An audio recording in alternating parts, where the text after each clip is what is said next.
episode 453 with Dr. Chris Gainor, who wrote about the bomb and the missile age in America. It's an audiobook. It's a fantastic audiobook. I highly recommend it.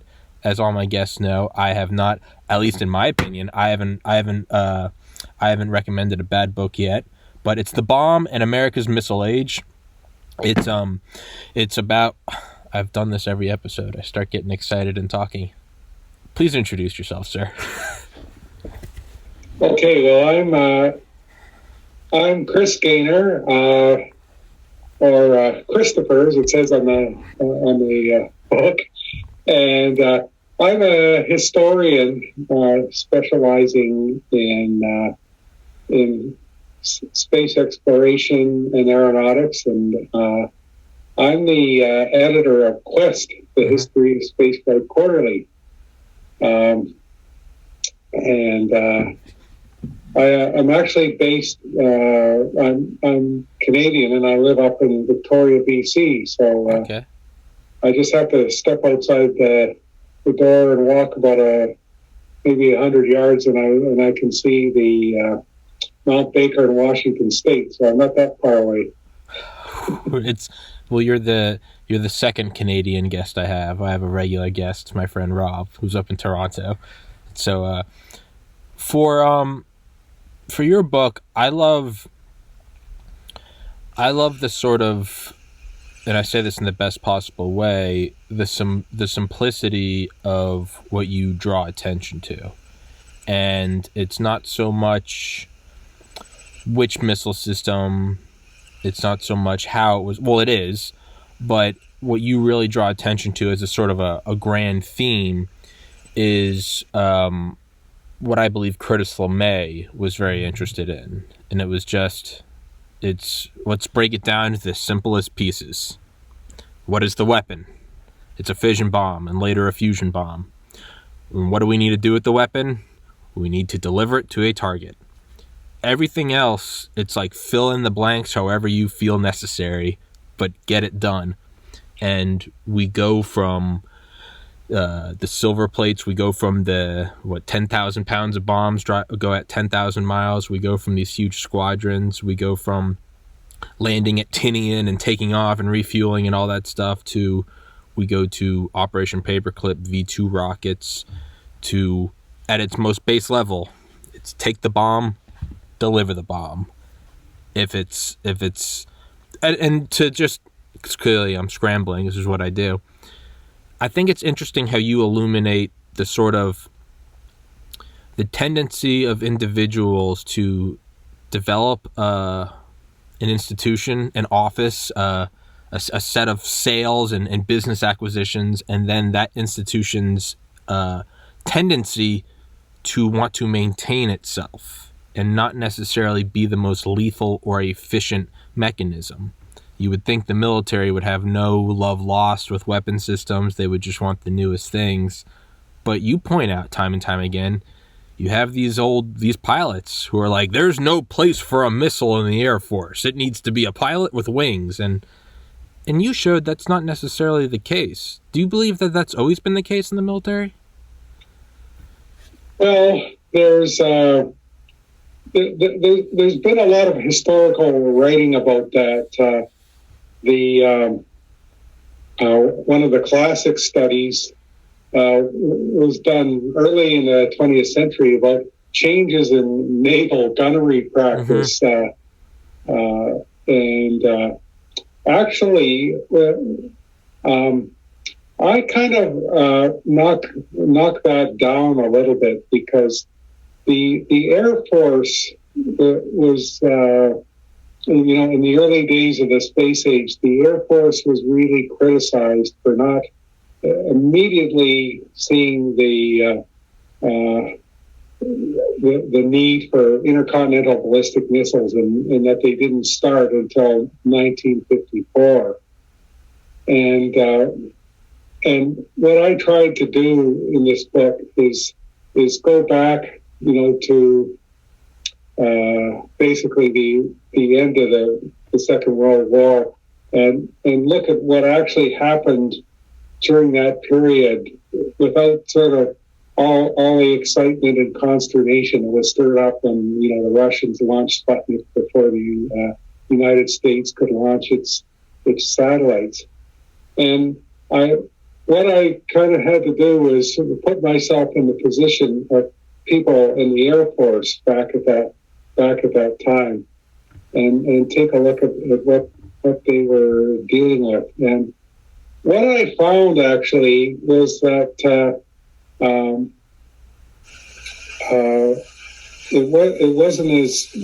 it made more sense for them to start in 1954 than it did in 1945 or 46, because there were a lot of problems that had to be dealt with in terms of making America's nuclear deterrent effective. The Air Force is often accused of being a bunch of flyboys in love with their planes, and I looked at that, and I don't think it was quite that simple, because at the end of World War II, you had a situation where it had only a handful of bombs. They just couldn't start grinding out nuclear weapons like hot dogs or something. Like sausages. Or sausages, as Khrushchev would say. And the U.S. didn't even have a policy, and I try and go over that policy. The type of policy that I think we're familiar with really didn't come into play until about 1948. So it wasn't immediately after the war, because remember, during the war, the Soviet Union was America's ally in that struggle, and things started to change fairly soon, but it just took time. It didn't happen overnight.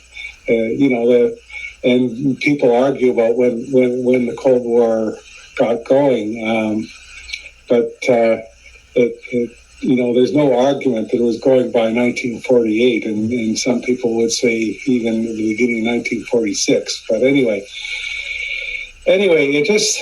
things just kind of took time to get into their familiar place, and then there was sort of the question of where was missile technology at the end of the war, and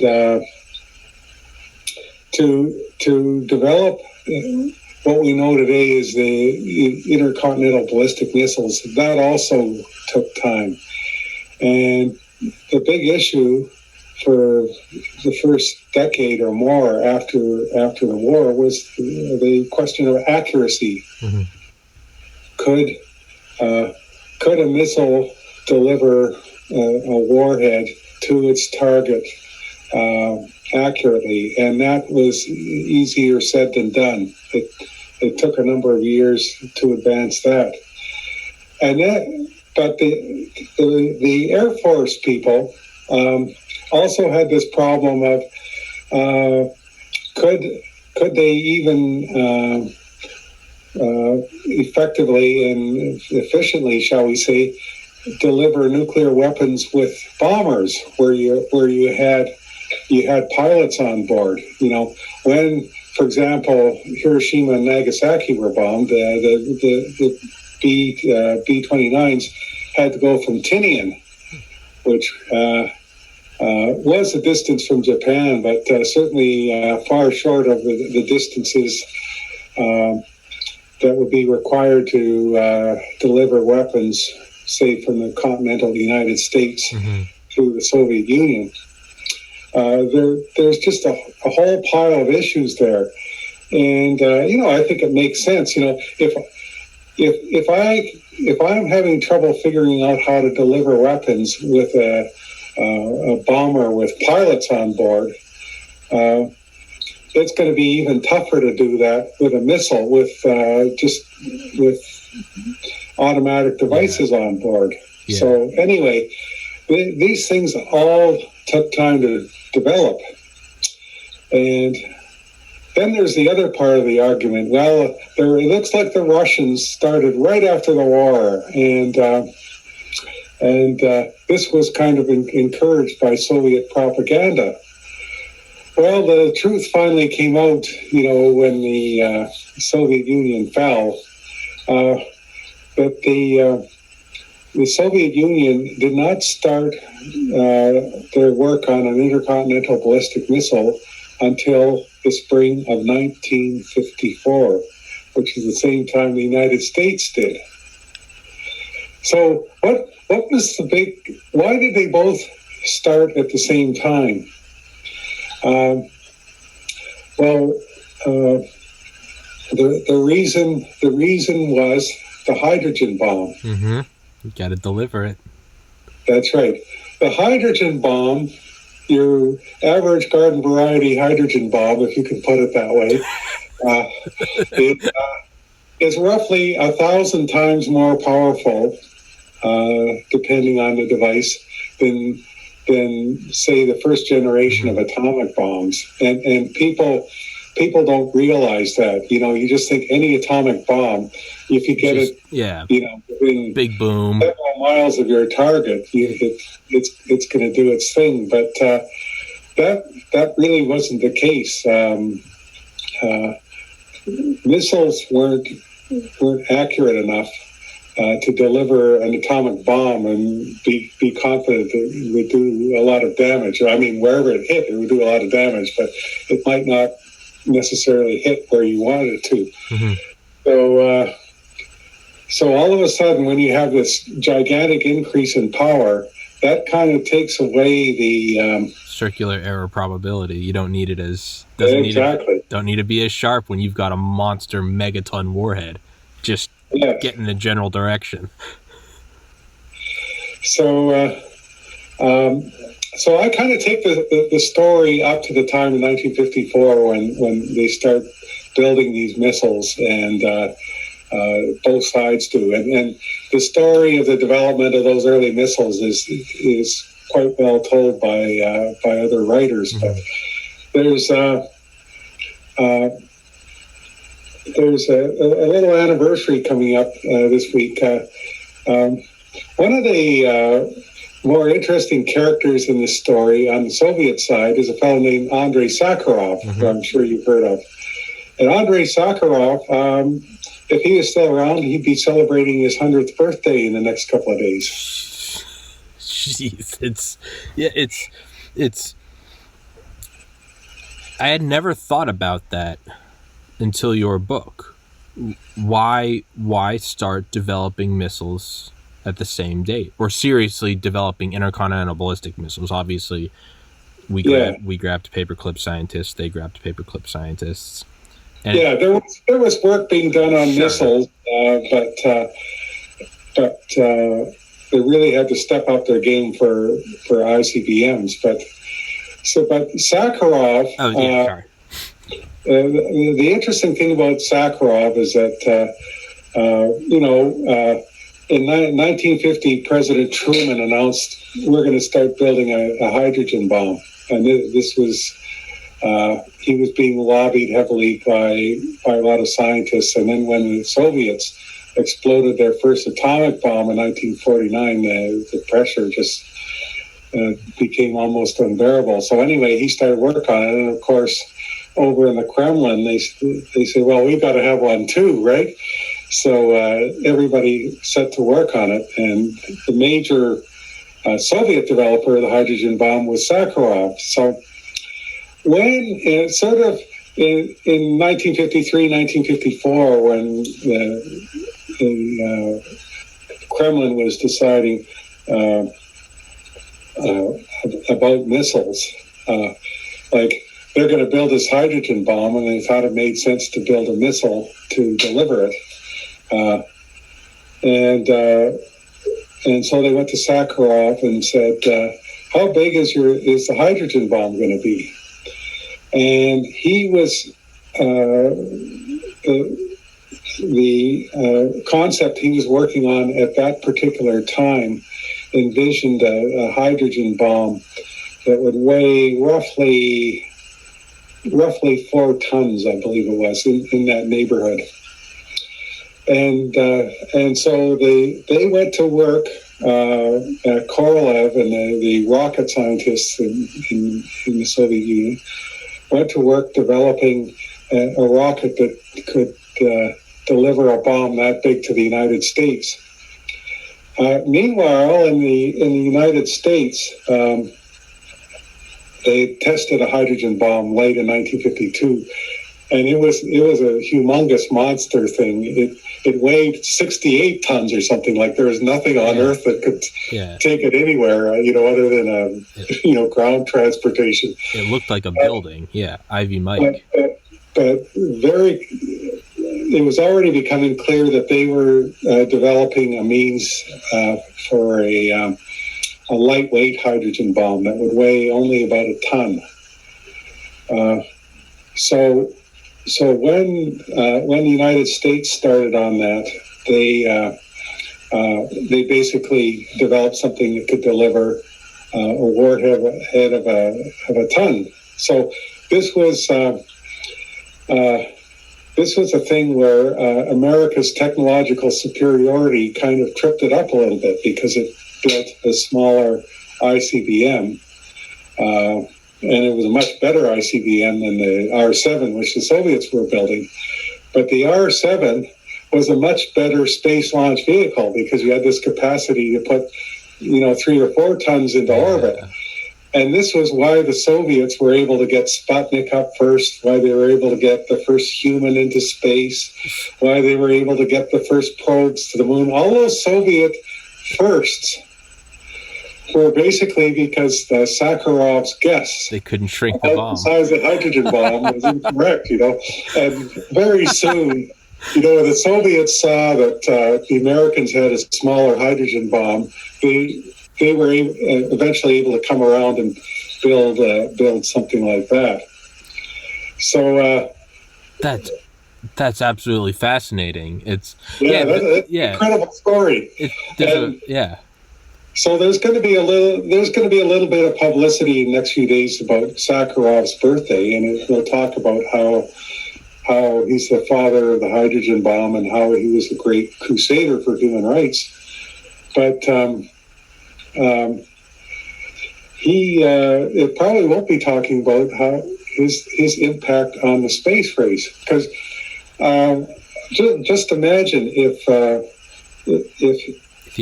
Soviets had not built such a big rocket and embarrassed the United States, and combined with the secrecy, nobody knew what was really going on in the Soviet Union for a number of years. For example, would President Kennedy have decided, well, we've got to show that we're serious about winning the space race, so we're going to send people to the moon in the 1960s. It might have been we might have gotten to the moon by now, but it might have been a lot later than 1969. All sorts of what-if possibilities there. There's so many of these weird contradictory flows, right? As soon as you build an atom bomb, you'd think they'd want a missile, but it's like an atom bomb, though big, is not big enough. It's not. We still have to be precise, and that's almost too lofty of a goal. So let's not build a missile at all. And then we shift from Ivy Mike, this massive shot cab. It looks like an aircraft hangar, and then we get them smaller to something maybe like Castle Bravo, and it's like, oh, now that it's bigger. Now although we've advanced with thermonuclear weapons, we can be less advanced with missiles. So now it's a viable it's not a pie in the sky dream. Let's actually make a missile. And then it's the whole, okay, Sakharov says 4 tons. So the Soviets, it's like, build a bigger rocket. It's like they have to build such a big thing that now they have this thing where their thermonuclear technological inferiority, a bigger bomb, 4 tons as opposed to 1 tons, actually now comes across as a technological superiority, because they put up Sputnik, they put up Laika, the dog. That's right. Yeah. They crashed the rover, or one of them crashed, but they got stuff to the moon, orbiters to the moon. It's this weird parallel of, like, it's through the looking glass, black is white and white is black, and it's like, Their fusion bombs are too big and too now I'm just repeating myself, but yeah, it's this weird. They suck at bombs, so they appear to be better at space, and we're better at bombs, so actually we appear to be inferior, and then it's this whole... And then we're not doing stuff because Eisenhower actually sees there is no missile gap. If anything, it favors us, as you so eloquently said, but he also doesn't want to reveal the U-2, so he can't say, actually, I have images. It's just this weird chess game of... It melts your mind. Yes, yes. You know, there are all sorts of things. You know, and with the beginnings of Apollo, you know, you had you know, when John F. Kennedy came to office, he was something of a skeptic about spaceflight. But you know, Yuri Gagarin goes into space, people get upset, and then the next week he has the Bay of Pigs. Yeah. So he makes this decision to go to the moon in the 1960s, and most crucially, gets support from the Congress for that, and which is never a given. But some people argue that if he hadn't have gone to Dallas, Apollo may have happened in a different manner. Probably. You know, late in his administration or his life, however you want to put it, Kennedy was getting a little sticker shock about Apollo, and of course he was you know, he had to think about things like the cost of Vietnam, and he had to think about social programs and the rising civil rights movement. So he was getting cold feet at the end. And some people think that Apollo might have been held up if he'd lived on and gotten a second term. That's another thing I had never learned until your book was I didn't realize the proximity between the time, how soon it was between Gagarin going to space, sort of another Soviet coup, like a propaganda coup, just like Sputnik, and the Bay of Pigs. I mean, what if the Bay of Pigs, they think that there was like Cuban intelligence in Miami, and maybe they figured it out. Kennedy, you know, he kind of said, don't give them all the air. The CIA assumed Kennedy would give them any air power they needed because Eisenhower was kind of like that. But then Kennedy was like, I don't want this whole U.S. armada of B-29s down there. You can't give them air support. So the Cubans get bogged down on the beach. They all get executed. And it's like somehow that embarrassment kind of turned into, we need to go to the moon and do the other things by the end of this decade, not because it is easy, but because it is hard, right? That's right. It's this weird, the butterfly effect, right? If you go back in time, it's like, don't touch anything because truly, what if the Special Activities Division of the CIA, what if they had landed 10 minutes earlier at the Bay of Pigs and it was a success? Would we have gone to the moon? Like, it makes your mind, if you can't tell, I get excited about this stuff, but it makes your mind spin. Right. It makes your mind spin. It's, and you know, I would assume you know about Project Orion, the nuclear-powered spaceship. Oh, yes. Right? The bombs and the choo-choo. Well, Kennedy actually was a little turned off by that, not because of it's still a brilliant idea, but because apparently the Joint Chiefs of Staff also floated an idea of, well, instead of having one of these go out to Mars, what if we had one orbit the Earth? And what if, instead of dropping bombs as a propulsion, what if it dropped bombs on target? An orbital nuclear battleship. And Kennedy was wildly turned off by that. I mean, you got to think, would he have nixed the entire Apollo program had he lived and not gone to Dallas? Because maybe he would have started seeing this all as, is this going to turn into another military race? Granted, that's all speculation, but yeah, well, that's an interesting story. And in the early days after the war, there was a lot of thought and effort put over to the idea of nuclear-fueled rockets, and and I think if you talk to kind of your say leader of military technology in the late 40s, especially, you would have heard a lot of talk about nuclear-powered rockets and nuclear-powered aircraft and things like that. And that was actually, I think, one of the reasons why there was a bit of a delay in getting ICBMs going, because people were thinking a large chemical rocket may not necessarily be the way to go. And even as late as the time of Kennedy, there was still a lot of interest in that.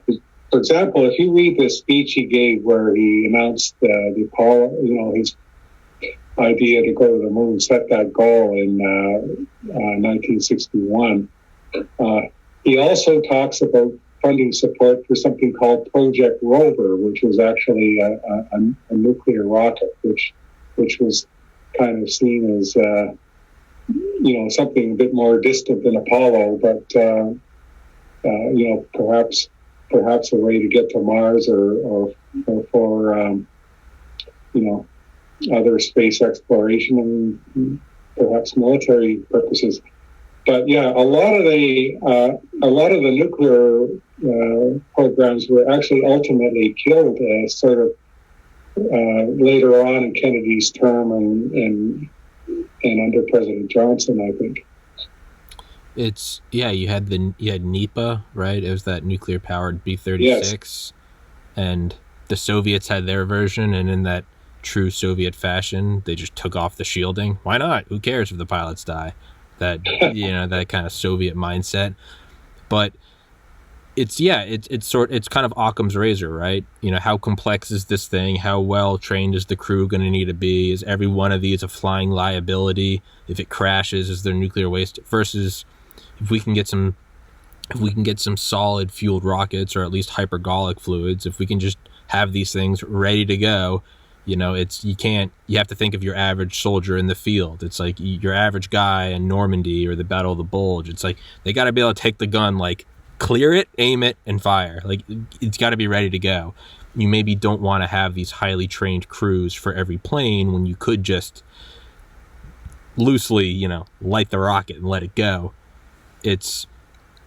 I'm glad you touched on Project Pluto, because not a lot of people do. And it's one of my favorite historical aspects of the Cold War that I don't think gets nearly enough attention. And for everybody listening, it's a nuclear-powered ramjet that the biggest model they made, I think, was a 50 megawatt, but they wanted it to be 500 megawatts. It could fly for months on end in a holding pattern. It held multiple thermonuclear bombs, and when it was aimed at, let's say, the Soviet Union, it would fly along, dropping bombs at each target, all the while flying at treetop at Mach 3, and it had the same mass as a diesel locomotive, shockwave killing people, breaking infrastructure, spewing radioactive exhaust, and then dropping nukes on cities, and then finally, in its final act, after months of flying around at treetop level, it could then act as a kamikaze and go right into a final target and basically create a Chernobyl. That's all real. That, I'm sure, I probably exaggerated a little bit, but you touched on it, and I'm glad you did, because I can't find any other authors that do. There are documentaries about it, but there aren't any good books about it, and I'm glad you touched on it. The 1950s were really the salad days for experimental ideas, in military technology. You think of things like just what you spoke about, these various nuclear weapons, nuclear rockets, different aircraft concepts, the X series of aircraft, all sorts of weird and wonderful things. Yeah. There would be money for it, for about a decade, and then that kind of ended. But, of course, things like the flying flapjack and all these amazing things. And it must have been fun to be a test pilot in those days, and of course, a lot of those people wound up becoming astronauts. But I don't think it's the same now. No, it's not. One of the guests I've had on here, Charlie Duke, 10th man to walk on the moon. Right. He talked about, because I remember asking him, I was like, how did you become an astronaut? Because I never really thought about it, but I was like, astronauts didn't exist. So when you're a little kid, I want to be a firefighter, I want to be a baseball player. There were no astronauts for you to look up to. And what he said is, there was no end goal to become an astronaut. You were just kind of looking for the most advanced bleeding edge thing. You were just kind of chasing that high. Faster planes, are you a Chucky Yeager breaking the sound barrier? And he brought up, I don't believe he was an X-15 pilot, but he brought up the X-15. And he was like, you have the X-15 and it's flying at 300,000 feet. And it's one thing led to another. And then finally it was like, we're going to go to the moon. And it was just like, let's go to the moon. Of course you want to be that guy. Who doesn't? If you're in the Air Force, who doesn't want to be at the most bleeding edge, go walk on another celestial body? That's right. Because a lot of them were just pilots. They were just really pilots on steroids, so to speak. Yeah. Well, there were two X-15 pilots who became astronauts. Some X-15 folks got astronaut wings because the X-15 went so high, but the two joined NASA were, of course, Neil Armstrong, who you may have heard of, and Joe Engle, who he was supposed to fly in Apollo, but he got bounced and wound up flying in the shuttle, and he's still around. Yeah. But Neil Armstrong, I never met him, but everybody who does said he just loved flying anything, anything he could get off the ground. Yeah. And that was, the most important part of Apollo 11 for him was making sure was getting that landing right. Yeah. Yeah. That was far more important to him than what he said when he stepped down on the surface. Yeah. He's a pilot. He doesn't care about walking on the ground. That's right. Yeah. He even when he kind of left the business, I think he kept flying. He was a glider pilot, and I think if he could get his hands on a business jet or something like that, away he'd go. So what's interesting is Charlie Duke was the guy talking to Neil. That's right. When you hear those old recordings, Houston, the Eagle has landed. Oh, you got a bunch of guys down here turning blue, holding their breath. That's Charlie Duke. In a weird kind of fun fact twist, for Project Pluto, what we've been talking about, one of the companies contracted for Project Pluto was actually Coors, the beer company, because they created the little the fuel rods. They created the ceramics. Right. Charlie Duke actually went and worked for Coors for a little bit after. Yes, he was a distributor, I think, for a while. Yeah. And he made some good money doing it, I think. Yeah. It's kind of this weird kind of incestuous channels. There is. It's kind of a romantic thing to look back at that time. I mean, one, you have the funding to do anything, much like in the wake of 9/11. It's anything you can come up with. There's a fight terrorism, it's funded. Say no more. It's funded. Whatever you want. But there was also that sort of I guess, really true awe at the final frontier. It was, no one knew what happened when you broke the sound barrier. Yeah, the X-15 went over the Kármán line. You're an astronaut now. We're gonna launch you off. A B-52. We don't know if you're gonna melt or not. We go to Mach 7. Let's see what happens. To, can we get to space? Can we survive space? Can we go to the moon? There was very much. We can look back at it now. We know it all, and we're looking back at it with knowledge of the events that happened. But at the time, it really was just this. It was just this black wall, this event horizon of no one knew what was going to come next, and these guys were just wheeling and dealing. Like a very, almost a Wild West kind of vibe, right? Do you think we will get back to that Do you think that, or are we back there already with Blue Origin and SpaceX? Are we kind of getting back into those glory days of, the future? Everyone will live in the space and run on nuclear power. Are we getting back to that, maybe? I'm not sure if we're getting back to, say, where we were at in the 50s and 60s, but I think we're kind of moving out of a period of stasis, shall we say. Yeah. Because you have, for a long time, space exploration was just kind of supported entirely by the government.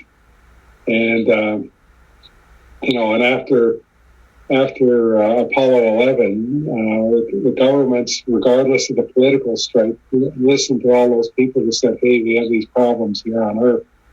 Let's deal with them. But now we actually have,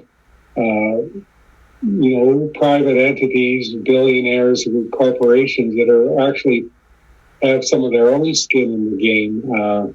And now they're still getting a lot of government support. Yeah, contracts. NASA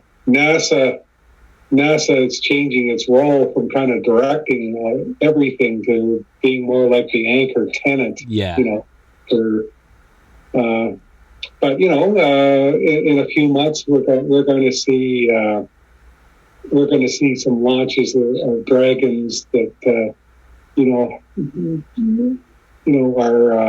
really have nothing to do with NASA. What is it? They're sending up five people that some multi-millionaires paying the freight. Stuff like that. So. Elon Musk says we want to go to Mars. So we are getting into, I think, a bit more dynamic phase. Whether it'll be as exciting as it was 50, 60 years ago remains to be seen, but it's certainly going in that direction. Yeah, it's you well said. We're coming out of an era of stagnation. And it's still very government supported, if maybe indirectly, but I mean, SpaceX also makes a killing off, NRO contracts, putting satellites up there.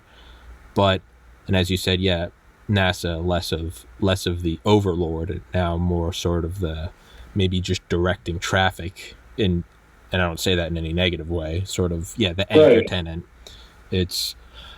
But no matter why we get there or how we get there, I think it's important that we get there. Whether it's some morally questionable bringing back some Nazi scientists to the United States, whether it's putting up a space shuttle, or whether it's launching satellites, or whether it's putting millionaires around the moon for a nice vacation, or whether it's going to Mars, no matter how it happens or why it happens, or whether it's Starlink, satellite internet, or mining asteroids, or learning how to develop or to deliver nuclear weapons to thousands of miles away, what is happening with all of those over the decades, no matter the country, no matter the corporation, is it's slowly refining and improving the reliability and efficacy that we can get to space.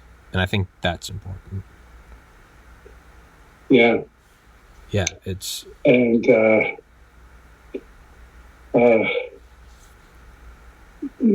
of the people who are in the forefront of this movement, like Jeff Bezos and Elon Musk, and even some people who've been around NASA, were inspired in the 1970s by Gerard O'Neill and his ideas of colonies in space.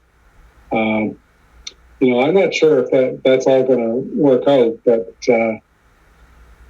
or at least in the short term or intermediate term, but it is having an effect on people's ideas today. So that's that's an interesting thing. I think very recently, just a few weeks ago, I saw a new film out about O'Neill and his work. So people are starting to talk about that again. He was quite big in the 70s, and of course he passed away in the 90s. So it's kind of forgotten a little bit. I was just thinking, there's kind of right now when you see Bezos and Musk is sort of the Joker, the high and wild kind of everything out on the table. Bezos is more of like the poker player. It almost is perfectly fitting that we have these two personalities, because history, especially of spaceflight and things related to it, are also these big personalities, right? Yeah, Edward Teller, who apparently it was like working with a petulant child. Brilliant physician, patriotic American, wanted to fight communism, but was always, no, we are working on this, nothing else. He met with Ulam and the Teller Ulam, and then Ulam said he never spoke to him. Teller never spoke to him again. He testified against Oppenheimer. We have all these big, we have Curtis LeMay, the cigar chomp, we don't need missiles, we need bombers. And you have these big egos sort of bucking at each other, but I would say it's almost par for the course, right? We got Elon Musk and Bezos, and it's like, yeah, this makes sense. This is how it's supposed to be. For better or worse, it seems to be. This is how it goes. Well, yes, and Teller and LeMay are big characters in my book here. Far be it for me to, I mean, Curtis LeMay isn't the world's most attractive character, but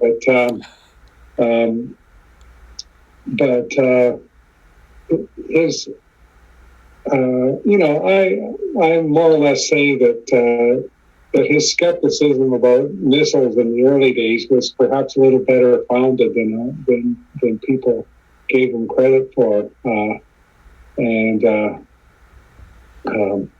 It would be interesting to do kind of more research on his attitude, say during the time he was chief of staff of the Air Force, which by then missiles were coming into their own. Yeah. But earlier on, he was really pushing the bombers. But as I said in the book, they were having trouble. Making bombers an effective delivery system for nuclear weapons, let alone missiles. So I think it's a bit more understandable than some people say, his attitude on that. Oh no, I'm a huge fan of Curtis LeMay. I always talk about him on this podcast. Sure, he had his drawbacks, but it's kind of like what Kennedy said. You don't want LeMay deciding whether or not you go to war. But if you are going to war, you want LeMay leading the fight, right? It's kind of like Patton. You want like a more measured Eisenhower, but if you are going to war and you're fighting the Nazis, it's like take the leash off Patton. Just let him run wild. But it's and he was a very effective organizer. When he was put in charge of the Strategic Air Command. Oh my God, he cleaned it all up. It's like what you quoted Richard Rhodes, and I love Richard Rhodes, and Dark Sun. Not one bomber completed the mission. Not one. LeMay went from place to place, right? The bombers going over at 1,500 feet instead of at 30,000. LeMay was, we are at war.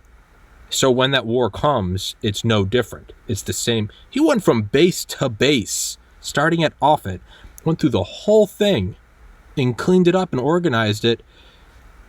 I mean, you got to give credit where credit's due. The guy was an animal. And I say that in the best way. And you could almost, as Richard Rhodes talks about in Dark Sun, the making of the hydrogen bomb. Well, first of all, back to what you said very early in this podcast.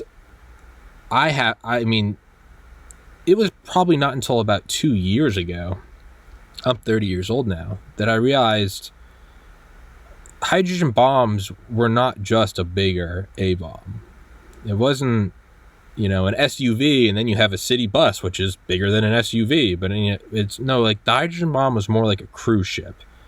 It was an entirely different thing. And what dawned on me was, if you ever look at tests of A-bombs somewhere in the ocean, but just one big indicator is you can always look at the surroundings, right? Desert out in Nevada, and you got the mountains, and you can kind of see some stuff in the foreground. Every hydrogen bomb test, it's this much more abstract, just general area of the sky, and in the foreground are clouds. And you'll look at the difference. In the A-bomb, the flash goes and then it dissipates and you see the mushroom cloud rising. The hydrogen bomb, the entire sky is red as this thing just rises. Not really at all similar. So just, that to what you were saying earlier. But to finish up this rambling, what Richard Rhodes said is when Teller met with Ulam, at first he was very, very skeptical. And then as 10 minutes went by, 20 minutes went by, he became accepting and then very enthusiastic about it. You could maybe argue, and you would know better than me, you could maybe argue that LeMay was the same with missiles, because when we look at how rabid he was about getting the XB-70, the supersonic bomber, which is basically the SR-71 but as a bomber, you could almost say that was probably the beginning of his love for a super fast delivery system that had a low rate of interception from the enemy. That's almost, I would say, laid the ground for him to I would imagine, granted it's all speculation, I would imagine that's probably there's the beginning steps to him accepting the missile as, this is just the most superior delivery system. Would you say that there's any accuracy to that, or am I just rambling? I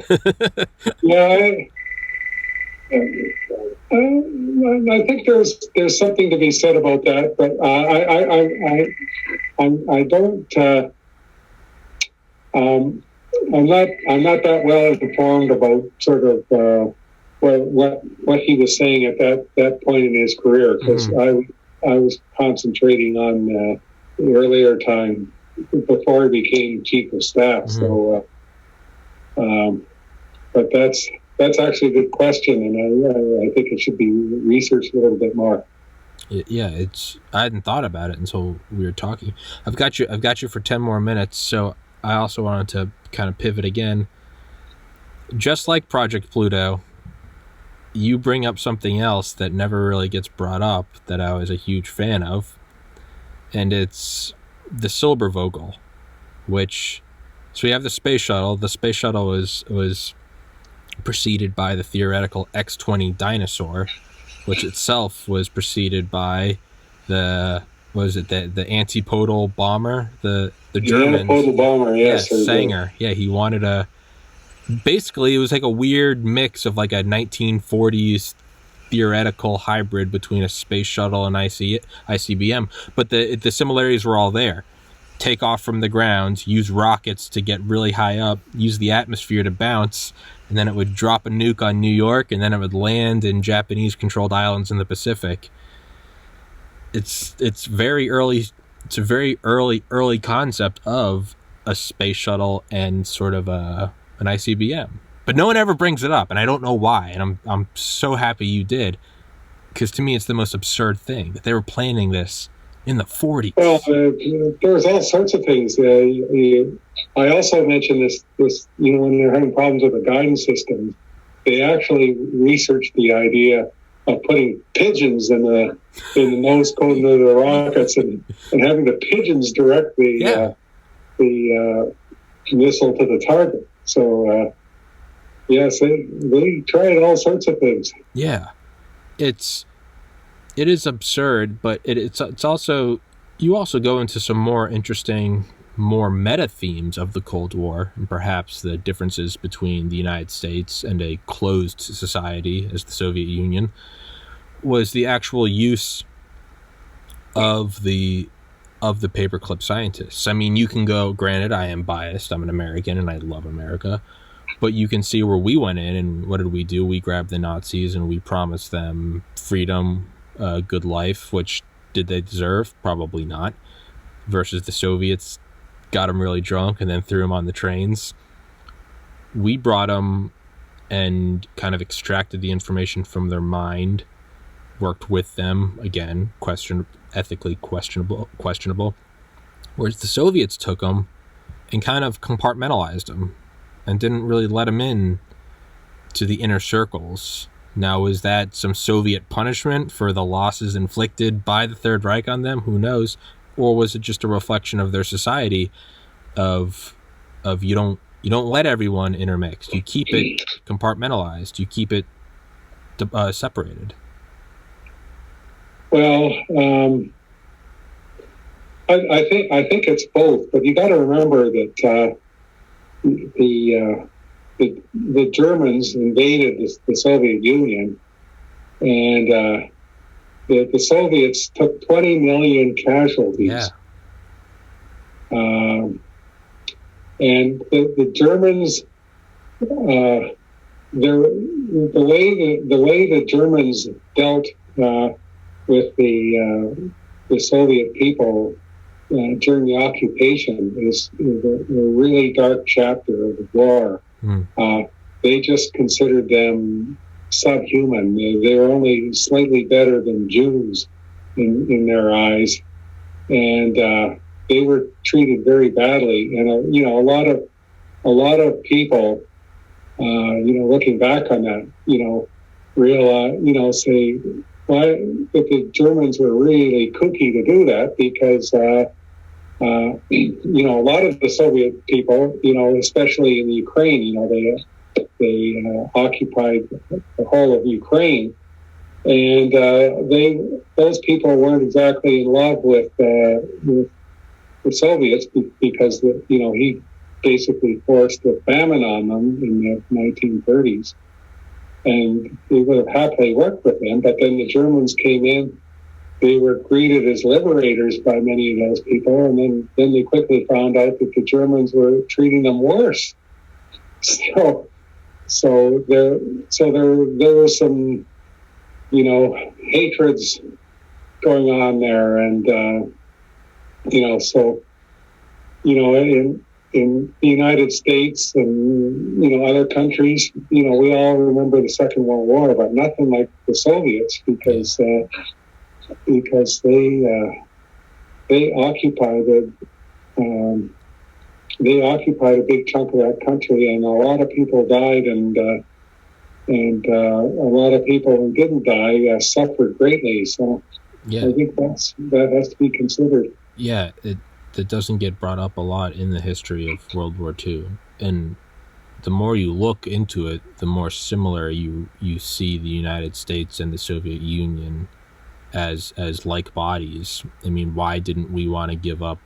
Why did we hold on to Okinawa? Why did we hold on to all these bases after World War II? And a lot of senators and congressmen and women openly said these were bought and paid for with American lives. Why are we giving them up?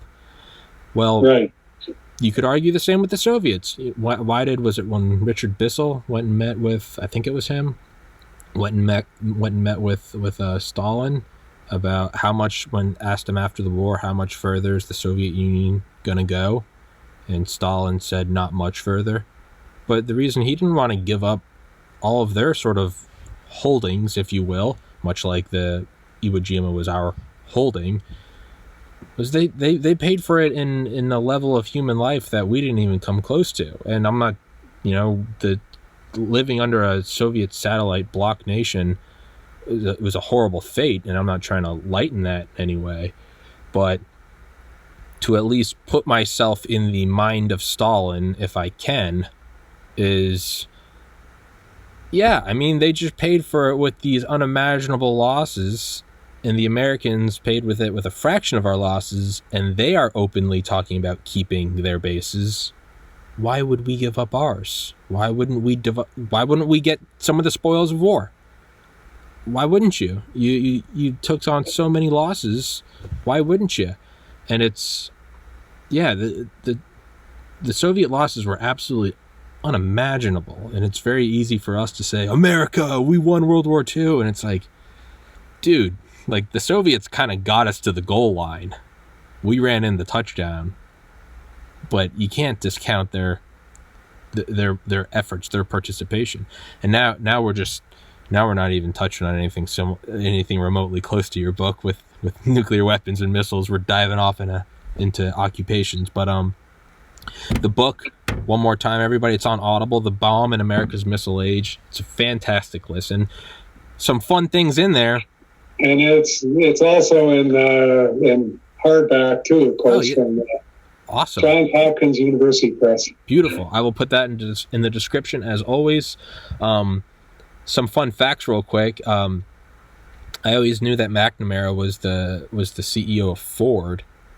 And, yes. And I always knew that factoid, that he was brought on as the Secretary of Defense. I didn't know that one of the missile programs was headed by a guy plucked from Chrysler. And you talked about that, and that's right. Well, and one of Eisenhower's defense secretaries, I think, did a big shot at General Motors or something like that. And yeah. Is the little known headhunting of the military industrial complex from like Detroit, right? Just going and getting. Yes, that's right. I talk about a fellow named K.T. Keller, who's a guy who ran Chrysler after Chrysler himself left the scene, and he started ramping up the missile program a little bit, although it actually did. And this was under President Truman, but it really didn't get going until Eisenhower got in, and the hydrogen bomb had been developed. So anyway, that's it.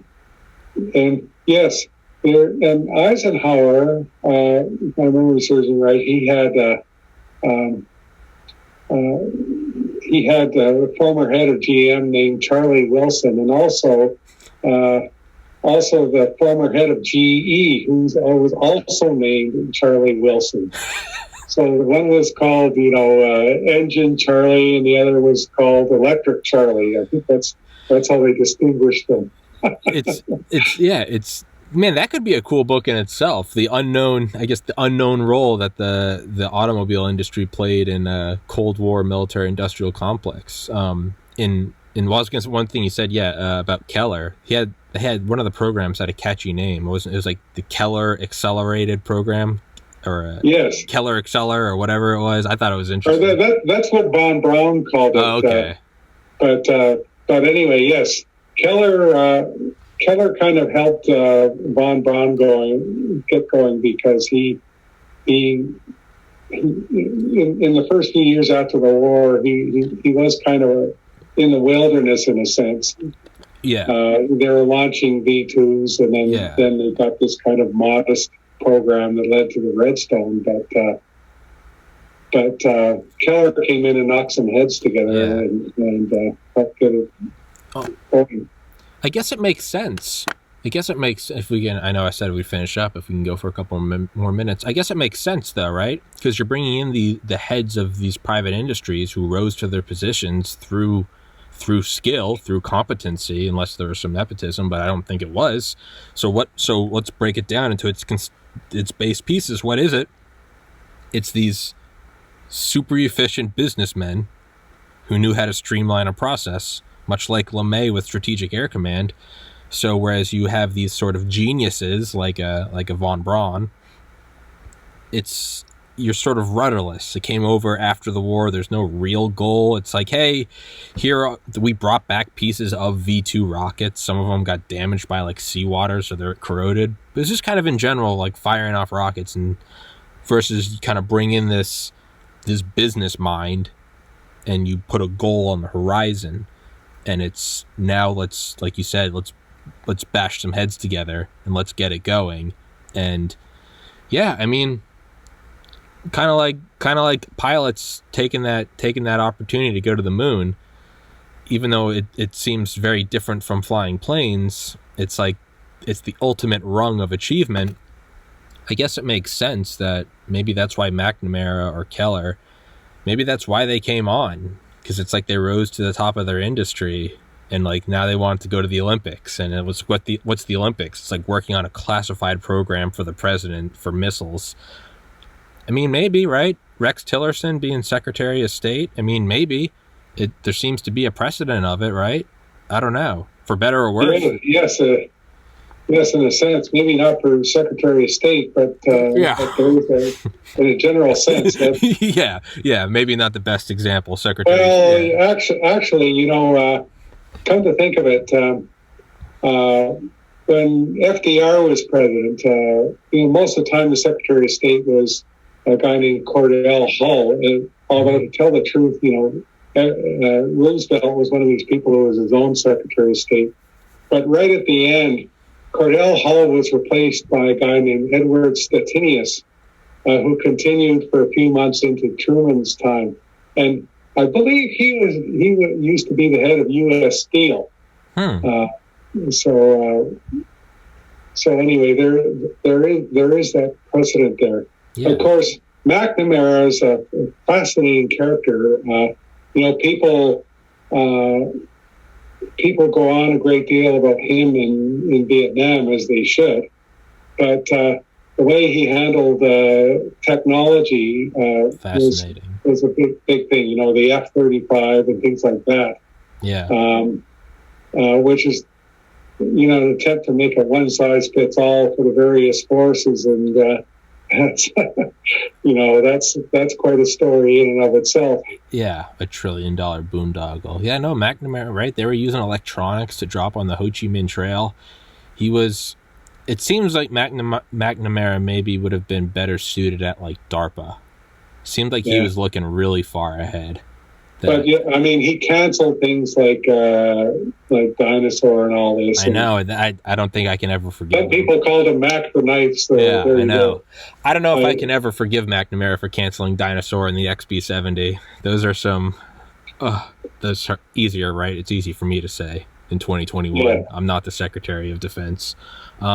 Real quick, and I hadn't made the connection till just now when you were mentioning those other business leaders. In Garrett Graff's book Raven Rock, it's a fantastic book. It's all about the nuclear bunkers. It was classified for a long time, but Eisenhower had something called the Tsar system, which we have Tsars now. But his Tsar system was he had these like 12 czars from all aspects of private industry in the United States. It's like manufacturing, it's like agriculture, construction, just kind of a very broad, if you could get the most 12 encompassing areas. And he kind of took the top guys, like CEOs, presidents, and he established the czar system. And what the czar system was, these guys were given priority to be saved in the event of a nuclear war. Them and their families were given the same security, like clearances as top generals, because Eisenhower wanted these guys to rebuild America after an all-out nuclear strike. And it would be a greatly consolidated power source that probably would have been martial law for a couple decades. But Eisenhower, ever the logistician magician, he wanted to take in these private leaders as an essential asset to save in the event of a nuclear holocaust, because who could better rebuild a society with less than favorable circumstances? How could they use it most efficiently? Figured, why not? These guys already did it in the real world. Why not bring them back in when everything's in a irradiated wasteland? There seems to be a very weird, not an underbelly, because that's a negative word. But yeah, there does seem to be a precedent of like you pluck the top minds and then they come work for you. I don't know what I'm talking about now. I'm going off. But Dr. Gainor, thank you so much for coming on my podcast, sir. I would love to chat with you again sometime.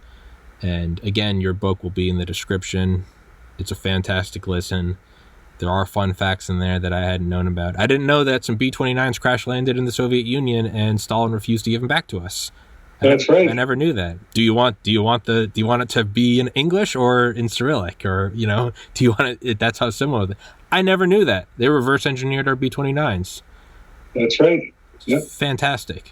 Fantastic book. I thoroughly enjoyed it. I haven't recommended a bad book yet, or at least no one's told me I have. I don't think this is going to be the one that breaks that pattern. Dr. Gainor, thank you so much, sir. I'll email you when this episode is up. Guys, go grab the book on Audible or a real paperback copy, and I'll send you the link when it's up. I would love to talk to you again. Now I'm just rambling. I'm a huge fan. Thank you, sir. Your book is fantastic. Touched on all the subjects I love. And for anybody that's a fan of this stuff, it's a book you need to get. So with that, I will let you go. I've kept you 7 minutes longer than I said I would.